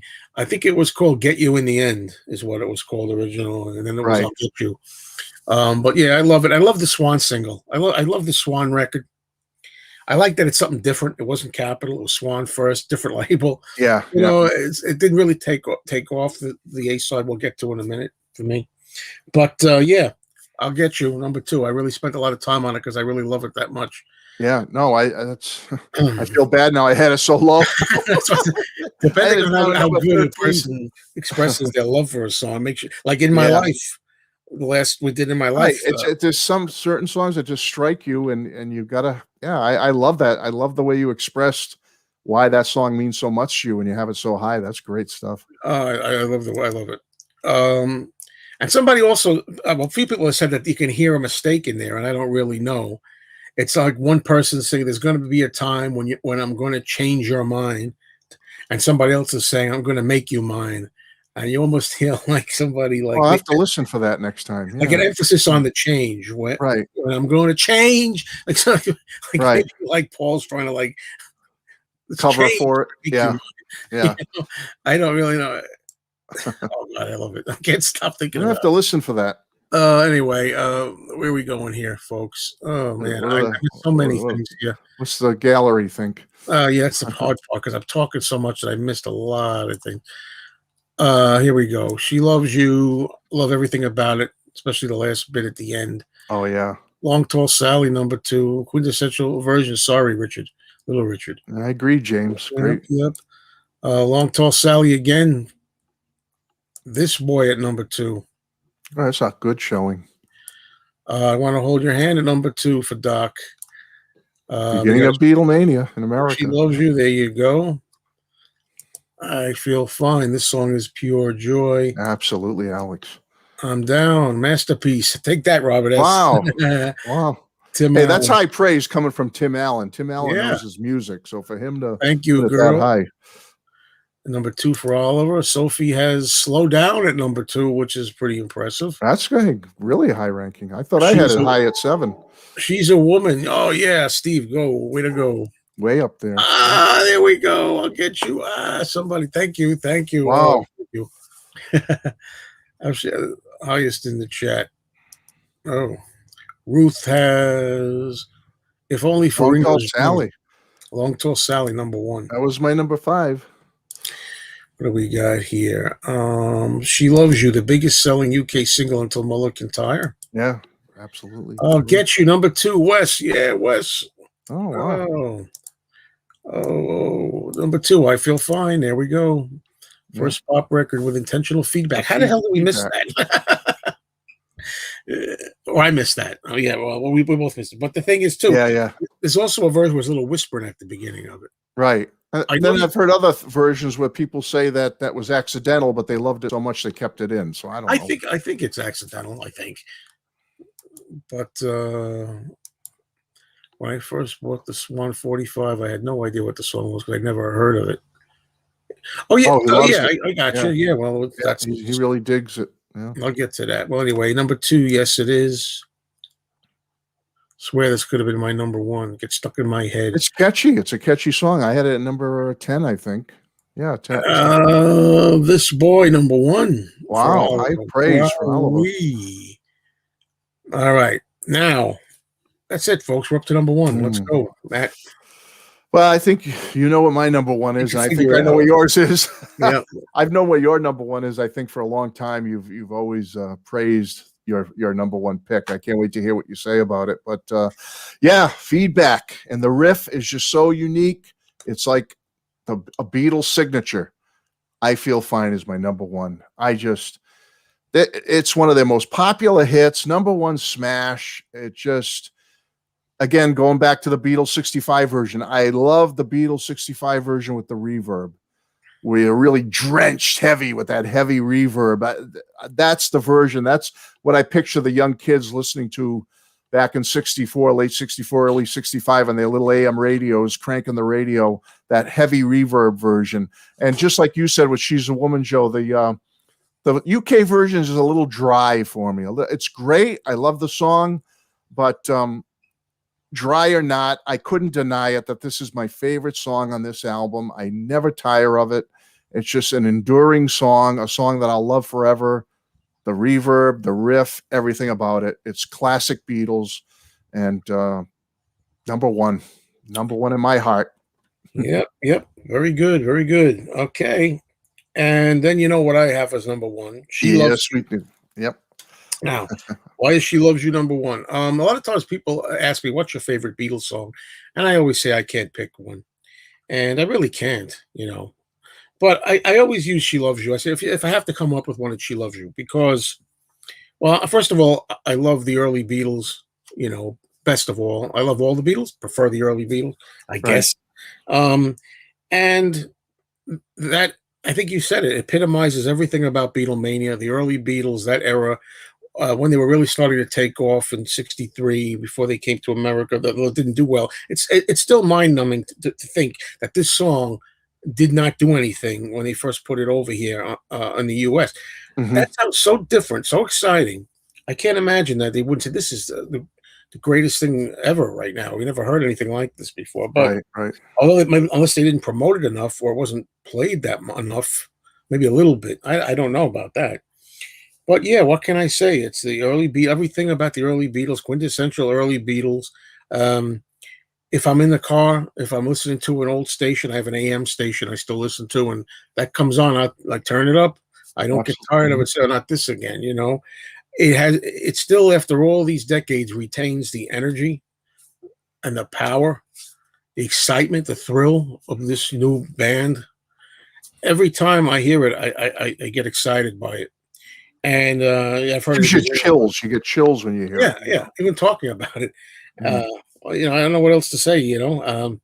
As a child, I know I always tell the story of my mother tells me that I liked the Beatles when I was 3 years old, and I would run around the house, of course, singing this song, "She Loves You," because She Loves You, yeah. It's a catchphrase, and stuff like that, and also "Help." I was always singing around the house. Yeah, those are my first ones that she mentions that I was big on, and yeah, "She Loves You" is just a thrilling masterpiece of early pop Beatles. What can I say?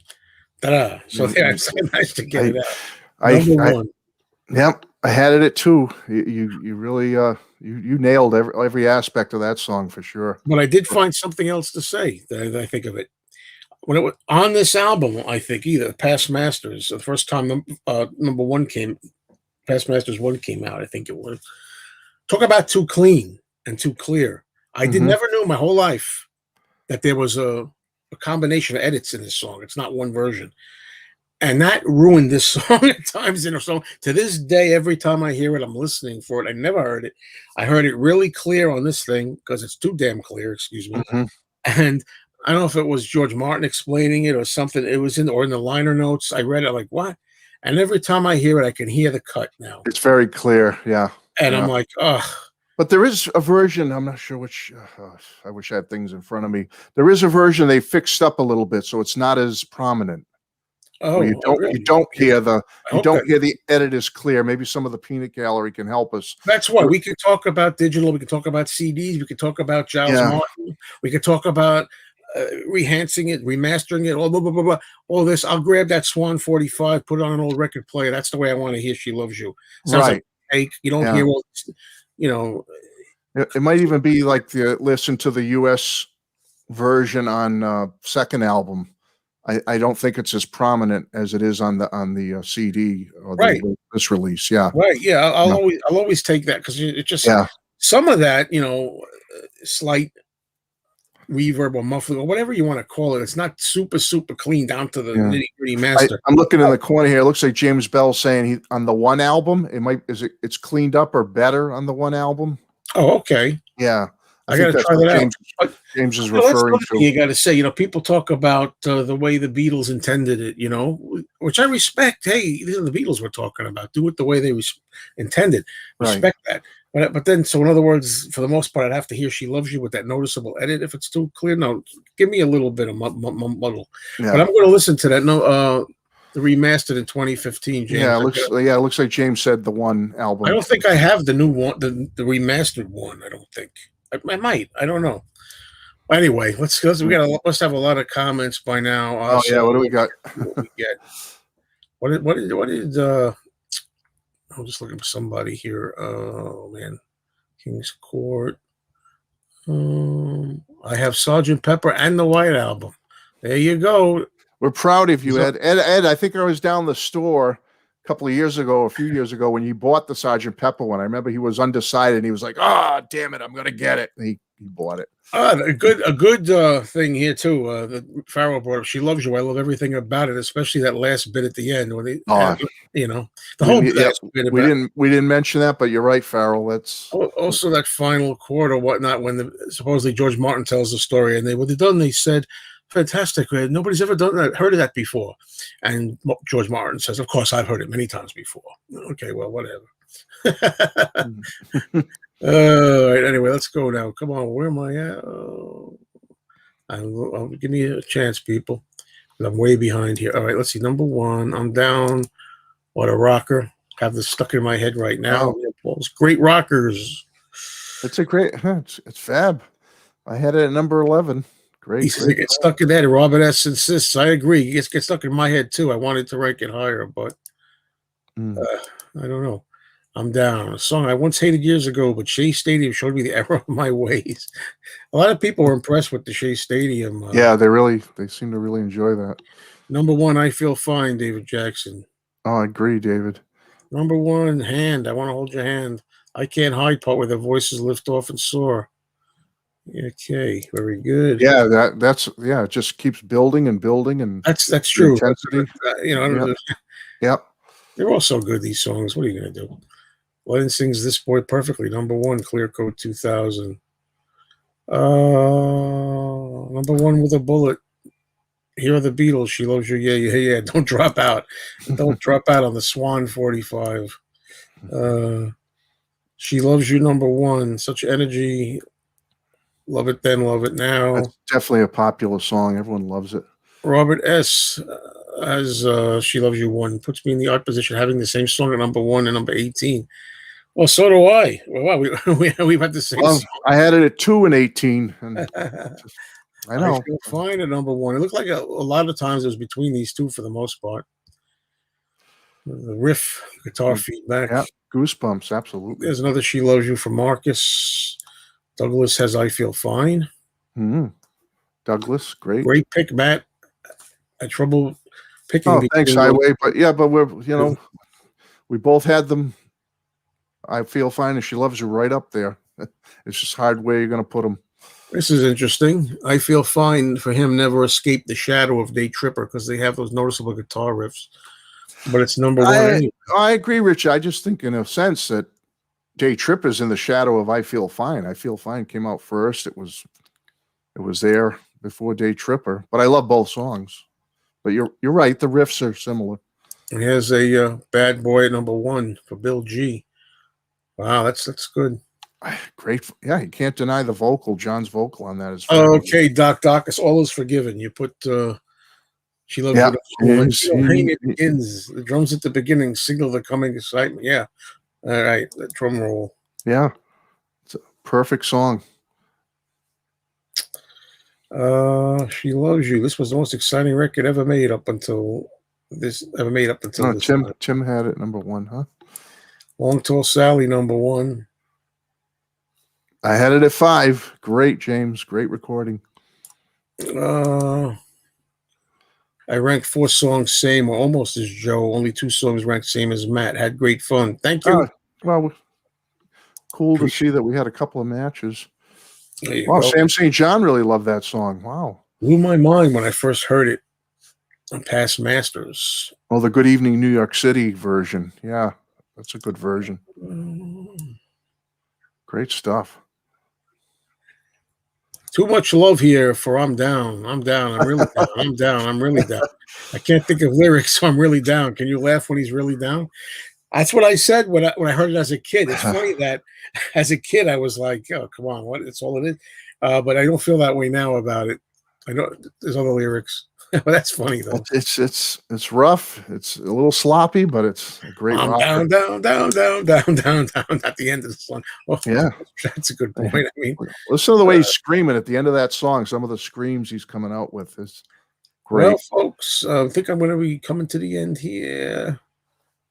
US fake stereo version of She Loves You is terrible. Okay. 2015 version of One was remixed, not remastered. Big difference. Okay. That's it, folks. So thank you all very much. This has been a lot of fun again. This was fun. It was fun. You know, and we did it the same time more or less as the last album. It's like 100 minutes or so. So I'm going to speed it along a little bit here. Thank you as always for joining me, Matt.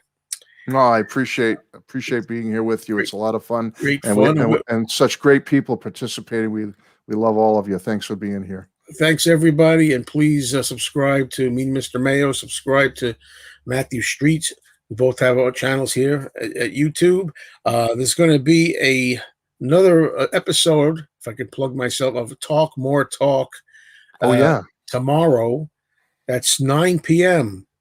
Eastern time. We're going to be discussing Ringo's new album there. Oh, that'll be a good one. EP. That's going to be fun. Zoom in. We're going to talk about this. It's tomorrow, 9 p.m. Eastern time. Well, and if you can't be there live, folks, do what I do because I can't be there live. I always check it out after. I keep forgetting to say it's on Facebook. Yeah, you got to go on Facebook to catch get it live. Yeah, Talk More Talk. But you can come here after a few days after that. It's posted. Yeah, a video here on YouTube. So please also subscribe to Talk More Talk. The easiest way for you. That's a great show. You can see it as a video, right? All right. So thanks everybody. Next week we're going to get into the Revolver album. We're going to head off 1966 with Revolver. We're doing this whole thing chronological. We're going to go all the way from the beginning, Please Please Me, which I did on my own, unfortunately, all the way till Zoom In or whatever is going to be out. By the time we get there in like a few years. So thanks all for being here. We'll do other shows too, right, Matt? It's not just going to be ranking. No, I'm looking forward to some other little topics we can wrap our hands around. Yeah. Don't know when we're gonna get into that other stuff, but we will. But I also want to tell you there's going to be a surprise guest here. I won't mention who it is. Somebody's going to join us, and you can see who that is when you tune in. Yeah, I'm looking forward to that. I'm looking forward to going through the Revolver album with that individual. Yeah. First one wanted to do this Revolver. So we'll let you know on our channels when we're going to do the next one because we're not 100% sure at this moment. I got to talk to the third party also. Right, we got to figure it all out. We can do it. All right, folks. So thank you. This is Joe Mayo, and this is Matthew Street. Thank you for being here, folks. Okay, everybody. Thank you for watching. Talk to you next time. Bye-bye.